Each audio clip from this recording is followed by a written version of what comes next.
Bem-vindos a mais uma análise. A gente sempre esbarra em números que parecem meio distantes, né? Mas hoje o papo é desvendar aquelas forças complexas e bem insistentes que estão jogando os preços lá para cima no Brasil. E claro, vamos usar dados oficiais para investigar o que realmente está acontecendo com o nosso bolso.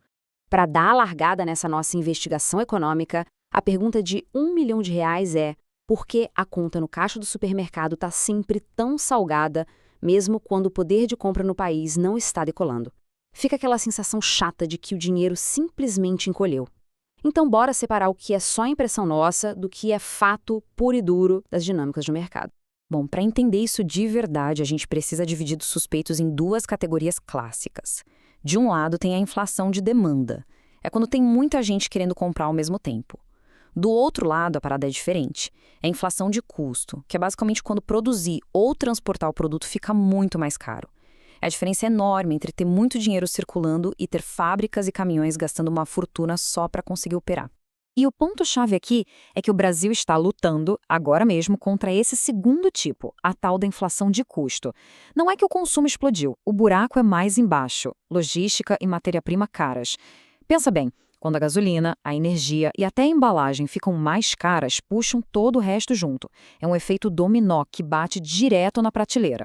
Mas, para não ficar só na teoria, a gente precisa ir direto nas evidências. O que os números oficiais da inflação, lá do IBGE, dizem para nós? Afinal, ninguém quer basear na análise só em intuição. Os dados de inflação são literalmente um mapa que mostra por onde o dinheiro está evaporando.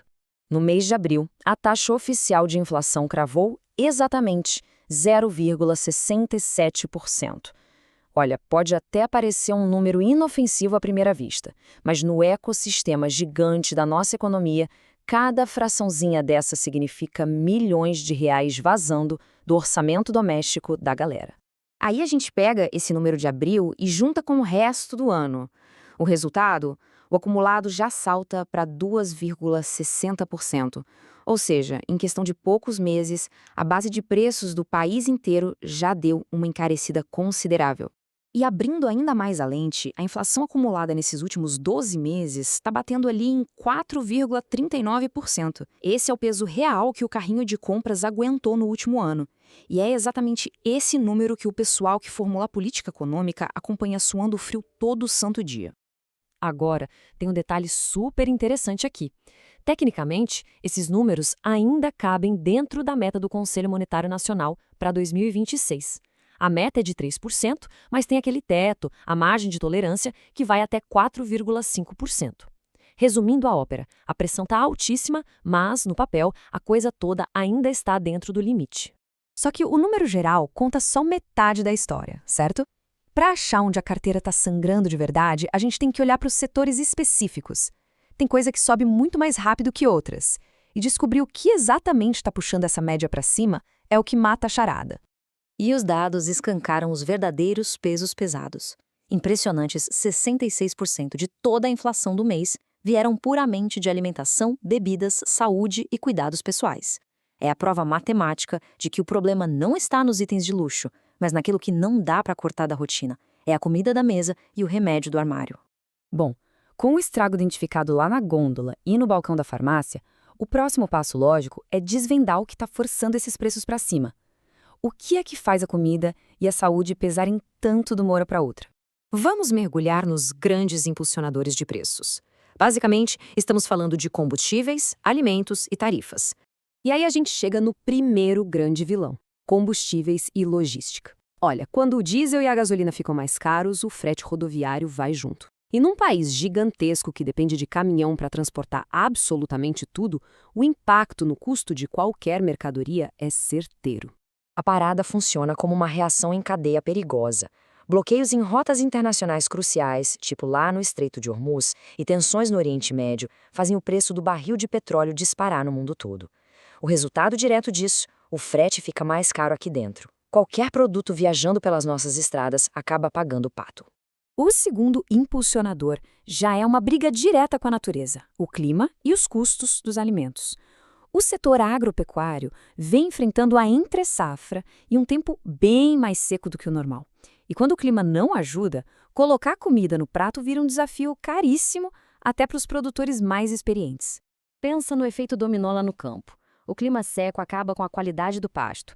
Nisso, quem produz leite tem que comprar ração mais cara para conseguir manter o rebanho. Junta isso com o custo absurdo dos fertilizantes e a conta fecha batendo direto no preço da carne, do leite e das hortaliças. É literalmente a natureza repassando a fatura. A última peça desse quebra-cabeça são os chamados preços administrados, que são basicamente aqueles reajustes em serviços essenciais que já têm autorização do governo para subir. Essa parte aqui não depende de falta de chuva ou de conflito internacional, depende puramente de contratos e canetadas regulatórias. Isso explica grande parte daquele aperto no fim do mês. A gente está falando de aumentos autorizados em remédios, custos mais altos nos planos de saúde, conta de luz subindo e o gás de cozinha bem mais caro. São aqueles boletos mensais inevitáveis ficando cada vez mais pesados. Então, qual é o veredito? Vamos dar uma olhada na perspectiva econômica para o futuro. Quando a gente espia as previsões do mercado, como no Boletim Focus, o recado não tem muito mistério. Eles estão ajustando a expectativa de inflação para cima. Essas pressões de custo que vêm da cadeia de suprimentos e do clima ruim são incrivelmente teimosas. E a verdade é que mesmo com as taxas de juros lá nas alturas, o Banco Central pena muito para conseguir segurar esse tipo específico de alta de insumos.